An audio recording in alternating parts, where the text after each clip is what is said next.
क्या आप education psychology exams में क्रिएटिविटी यानी सृजनात्मकता के हर एक सवाल को सही करना चाहते हैं? तो इस मास्टर रेफरेंस विश्लेषण में आपका स्वागत है। अगले कुछ मिनटों में हम सृजनात्मकता की हर सटीक परिभाषा, विशेषता, सिद्धांत और मापन उपकरण को डिकोड करने वाले हैं, ताकि आप अपनी परीक्षाओं में पूरी तरह से महारत हासिल कर सकें। अच्छा, तो चलिए जल्दी से देख लेते हैं कि आज हम क्या क्या कवर करने वाले हैं। हमारे 4 मुख्य सेक्शन होंगे। पहला, फाउंडेशन और परिभाषाएं। दूसरा, आयाम और विशेषताएं। तीसरा, सिद्धांत और शिक्षक की भूमिका। और अंत में मापन और परीक्षण, यानी बेसिक कॉन्सेप्ट से लेकर हम सीधे फॉर्मल टेस्टिंग तक जाएंगे। तो शुरुआत करते हैं हमारे पहले सेक्शन से, फाउंडेशंस और परिभाषाएं। यहाँ हम सृजनात्मकता के एकदम सटीक एकेडमिक डेफिनेशंस और बेसिक कॉन्सेप्ट्स को सेट करेंगे। अब आप जो देख रहे हैं वो है शिक्षा मनोविज्ञान का मास्टर रेफरेंस डॉसिए। और मजेदार बात यह है कि आज हम इन ओरिजिनल पेजों की एक एक लाइन और कॉन्सेप्ट को स्टेप बाय स्टेप डिकोड करेंगे। हम कुछ भी नहीं छोड़ेंगे, ताकि आपको विषय की पूरी और एकदम क्लियर समझ मिल सके। लेकिन देखिए, क्रिएटिविटी पे गहराई से बात करने से पहले विशेष शिक्षा या स्पेशल नीड्स की कुछ बेसिक शब्दावलियों को समझना बहुत ज़रूरी है, क्योंकि एग्जाम्स में ये अक्सर साथ में पूछ ली जाती हैं। जैसे रिपीटेटिव स्टीरियोटाइप्ड बिहेवियर, इसका सीधा सा मतलब है लचीलेपन या फ्लेक्सिबिलिटी की कमी के कारण किसी शब्द या व्यवहार को बार बार दोहराना। फिर है सेरेब्रल पॉल्सी, जिसे हम मस्तिष्क पक्षाघात भी कहते हैं, जो ब्रेन और रीढ़ की हड्डी में डैमेज के कारण होता है। और हाँ, एक बहुत ही इंपॉर्टेंट फैक्ट याद रखिएगा, विश्व ऑटिज्म दिवस 2 अप्रैल को मनाया जाता है। चलिए अब आते हैं सृजनात्मकता की परिभाषाओं पर।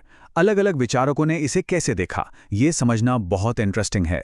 स्किनर का कहना है कि सृजनात्मक चिंतन तब होता है जब आपकी भविष्यवाणी या निष्कर्ष एकदम नया और मौलिक हो, मतलब किसी प्रॉब्लम का ऐसा सॉल्यूशन निकालना जो पहले किसी के दिमाग में ना आया हो। वहीं स्टेन कहते हैं कि काम का जो रिजल्ट है वो सिर्फ नया नहीं बल्कि यूजफुल भी होना चाहिए। स्टैगनर कार्वासिकी इसे आंशिक या पूरी तरह से नई चीज बनाने से जोड़ते हैं। ड्रिवेडॉल की काफी फेमस परिभाषा है, जो व्यक्ति की उस क्षमता पर फोकस करती है जिससे कुछ नया और पर्पसफुल बनता है। और अगर फिलॉसफिकल एंगल से देखें तो प्लेटो इसे एक दैवीय प्रेरणा या डिवाइन इंस्पिरेशन मानते हैं। डार्विन इसे कॉस्मिक जीवन शक्ति कहते हैं और नीचे ने तो इसे एक तरह का पागलपन ही कह दिया था। अब बढ़ते हैं हमारे दूसरे सेक्शन की तरफ, आयाम और विशेषताएं। यहां हम देखेंगे कि एक क्रिएटिव माइंड असल में किन विशिष्ट गुणों, डायमेंशंस और प्रकारों से मिलकर बनता है। तो यहां गिलफर्ड के सृजनात्मकता के 4 पिलर्स हैं, और ये सच में बहुत दिलचस्प हैं। पहला है फ्लुएंसी या धारा प्रवाह। इसका मतलब है विचारों की एकदम खुली अभिव्यक्ति। उदाहरण के लिए मान लीजिए मैं आपसे कहूं कि एक पेपर क्लिप के 20 अलग अलग उपयोग सोचिए। दूसरा है फ्लेक्सिबिलिटी या लचीलापन, यानी प्रॉब्लम को सॉल्व करने के अलग अलग तरीके अपनाना, जैसे उन 20 उपयोगों को अलग अलग कैटेगरी में बांट देना।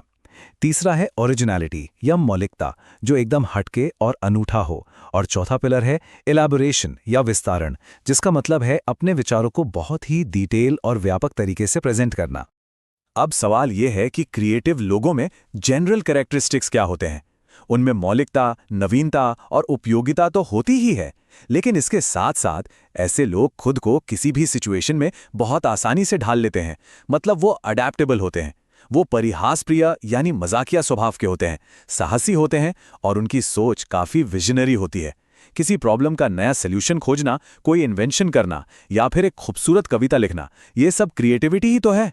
हमारे पास टैगोर, आइंस्टीन, सीवी रमन और रामानुजन जैसे महान लोगों के एग्जाम्पल्स हैं, जो इन सृजनशील गुणों के एकदम परफेक्ट उदाहरण हैं। अब ये पॉइंट बहुत क्रूशियल है, बुद्धिमत्ता और सृजनात्मकता के बीच का बैलेंस। इसे एक तराजू की तरह सोचिए।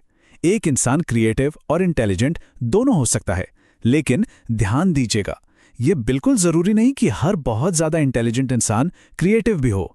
टर्मन ने इसे बहुत क्लियर किया है, और गिलफर्ड भी यही बताते हैं कि क्रिएटिविटी के लिए इंटेलिजेंस का एक एवरेज या एक पर्टिकुलर लेवल होना जरूरी है, लेकिन बस वहीं तक। उसके बाद आपका हाई आईक्यू इस बात की कोई गारंटी नहीं देता कि आप हाईली क्रिएटिव भी होंगे। अच्छा, सृजनात्मकता के 14 अलग अलग आयाम भी दिए गए हैं, जिन्हें हमें सिस्टमैटिकली देखना है। हम कोई भी पॉइंट मिस नहीं करेंगे। बैरन ने सबसे ज्यादा फोकस मौलिकता पर किया है। गिलफोर्ड इससे असाधारणता कहते हैं। रोलोम के लिए ये संवेदनशीलता है, जबकि लोवल ने प्रयोगात्मकता पर जोर दिया है। स्टेन के लिए ये एक उत्पाद या प्रोडक्ट है, और टोरेंस ने इसे एक मानसिक प्रक्रिया बताया है। कांट इससे अंतर्ज्ञान मानते हैं, प्लेटो दैविक प्रेरणा, डार्विन कॉस्मिक जीवन शक्ति और जैसा कि हमने पहले देखा नीत्शे इसे पागलपन कहते हैं और हाँ, बार्टलेट ने इसे साहसिक चिंतन का नाम दिया है। चलिए अब टेलर के फ्रेमवर्क को डिकोड करते हैं। इन्होंने क्रिएटिविटी को 5 टाइप्स में बांटा है। पहला है इन्वेंटिव या आविष्कार, सृजनात्मकता, जैसे साइंस में कोई एकदम नई खोज करना। दूसरा है इनोवेटिव या नवाचारित, जो पुरानी चीजों को एक नया मीनिंग देने से जुड़ा है। तीसरा है एक्सप्रेसिव या अभिव्यक्तित्मक, जैसे एक पेंटर जब अपने इमोशंस को कैनवास पर उतारता है। चौथा है प्रोडक्टिव या उत्पादक, जहां कलात्मक चीजें बनाई जाती हैं। और पांचवा है एमर्जेंटिव या आकस्मिक, जहां किसी पुरानी प्रॉब्लम का अचानक से कोई एकदम नया और मौलिक अर्थ निकल आता है। यहाँ 4 बड़े साइकोलॉजिस्ट्स ने पर्सनालिटी ट्रेट्स के बारे में क्या कहा है वो देखते हैं। फ्रॉम कहते हैं कि क्रिएटिव लोग प्रॉब्लम्स में उलझने और कॉन्फ्लिक्ट्स को एक्सेप्ट करने की कैपेसिटी रखते हैं। रॉजर्स के हिसाब से ऐसे लोग सहजता और अनसर्टेनिटी को बहुत आसानी से स्वीकार कर लेते हैं। मॉस्लो ने इसे बहुत ही सिंपल तरीके से कहा है, एक क्रिएटिव इंसान असल में एक स्वस्थ और आत्म साक्षात्कार करने वाला व्यक्ति है। और टॉरेंस ने तो 6 अलग अलग साइन बताए हैं जिनमें मौलिकता, इंडिपेंडेंट डिसीजन मेकिंग, विनोदप्रियता और सबसे इंपॉर्टेंट जिज्ञासा और स्वायत्ता शामिल हैं। तो यहाँ जो सबसे बड़ा टेकअवे है वो है गिफ्टेड और क्रिएटिव स्टूडेंट्स के बीच का एकदम स्पष्ट फर्क। गिफ्टेड या प्रतिभाशाली छात्र आमतौर पर सक्सेस ओरिएंटेड होते हैं। उनका आईक्यू अक्सर 130 के पार होता है और वो अपनी पढ़ाई में बहुत सक्सेसफुल होते हैं। इसके बिल्कुल उलट एक क्रिएटिव स्टूडेंट का आईक्यू अक्सर एवरेज से थोड़ा ऊपर यानी 110 से 120 के बीच होता है और उनका फोकस सक्सेस से ज़्यादा हमेशा कुछ नया करने पर होता है। बैरन और मेडिनिक के स्टेटमेंट्स भी इसी बात को सपोर्ट करते हैं कि क्रिएटिविटी असल में तत्वों का एक एकदम नया मिक्सचर है। चलिए अब शिफ्ट करते हैं हमारे तीसरे सेक्शन पर, सिद्धांत और शिक्षक की भूमिका। यहाँ हम समझेंगे कि क्रिएटिव थिंकिंग आखिर दिमाग में कैसे डेवलप होती है और टीचर्स क्लासरूम में इसे कैसे नर्चर कर सकते हैं। सृजनात्मक चिंतन की 4 सीक्वेंशियल स्टेजेस होती हैं। पहला है आयोजन या प्रेपरेशन, जहां आप सारी जरूरी इंफॉर्मेशन जमा करते हैं। दूसरा है उद्भवन या इंक्यूबेशन, इसका मतलब है प्रॉब्लम से थोड़ा दूर हट जाना, ब्रेक लेना ताकि दिमाग को शांति मिले। तीसरा है प्रबोधन या इल्यूमिनेशन, ये वो सडन आहा मोमेंट है जब एकदम से सॉल्यूशन सामने आ जाता है। और आखिरी है प्रमाणीकरण या वेरिफिकेशन, जहां आप अपने सॉल्यूशन को टेस्ट और इवैल्यूएट करते हैं। अब सवाल उठता है कि क्या क्रिएटिविटी जन्मजात होती है या इसे सीखा जाता है? असल में ये दोनों है। इसके 4 मेजर थ्योरीज हैं। सिगमंड फ्रॉइड का मनोविश्लेषण सिद्धांत कहता है कि ये पूर्व चेतना के डेवलपमेंट पर डिपेंड करती है। रिबॉट का साहचर्यवाद सिद्धांत संयोगों के पुनर्गठन की बात करता है।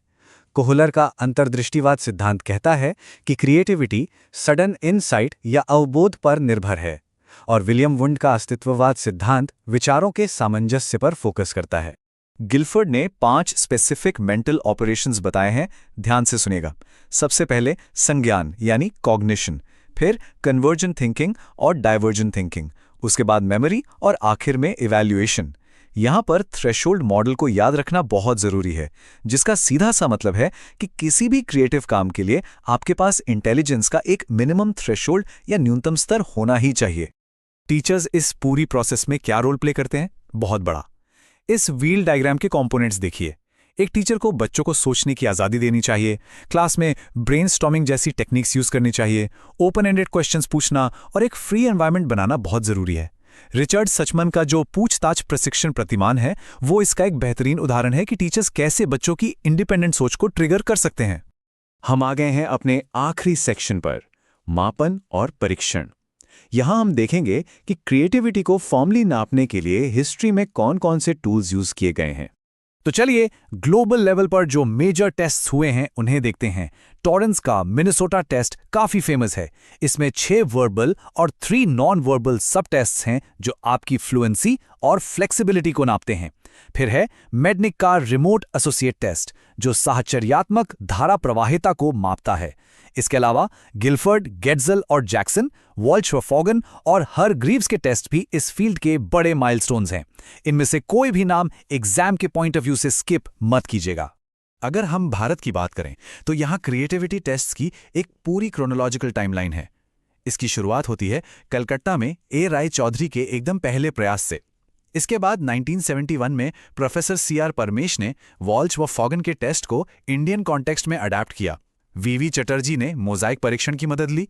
एमके रैना ने इसे राजस्थान के स्कूलों में यूज किया और फिर 1972 में केएन शर्मा ने रचनात्मक उत्पादन प्रवाहिता नापने का एक टेस्ट तैयार किया। यहाँ हमारे पास दो और बहुत इंपॉर्टेंट इंडियन टेस्ट्स हैं। बीके पासी के टेस्ट में 6 फैक्टर्स या उपपरीक्षण हैं, जैसे देखने की समस्या या असाधारण उपयोग की समस्या, जिसमें आपको एक नॉर्मल चीज के अनयूजुअल यूज सोचने होते हैं, और जिज्ञासा परीक्षण। दूसरी तरफ बाकर मेहदी का टेस्ट वर्बल और नॉन वर्बल दोनों है। वर्बल में वस्तु के नए प्रयोग जैसे 4 हिस्से हैं और नॉन वर्बल में चित्र निर्माण और चित्र पूर्ति जैसे 3 हिस्से आते हैं।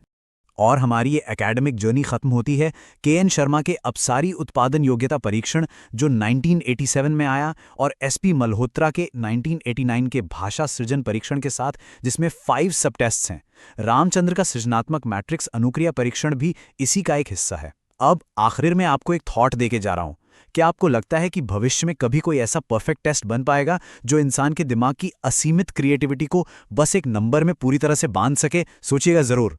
अगर आपको ये विश्लेषण इन्फॉर्मेटिव और मददगार लगा हो तो कृपया YouTube चैनल कॉग्निटिव CDP को लाइक करें, इसे दोस्तों के साथ शेयर करें और ऐसे ही और इन्फॉर्मेटिव विश्लेषणों के लिए सब्सक्राइब करना न भूलें।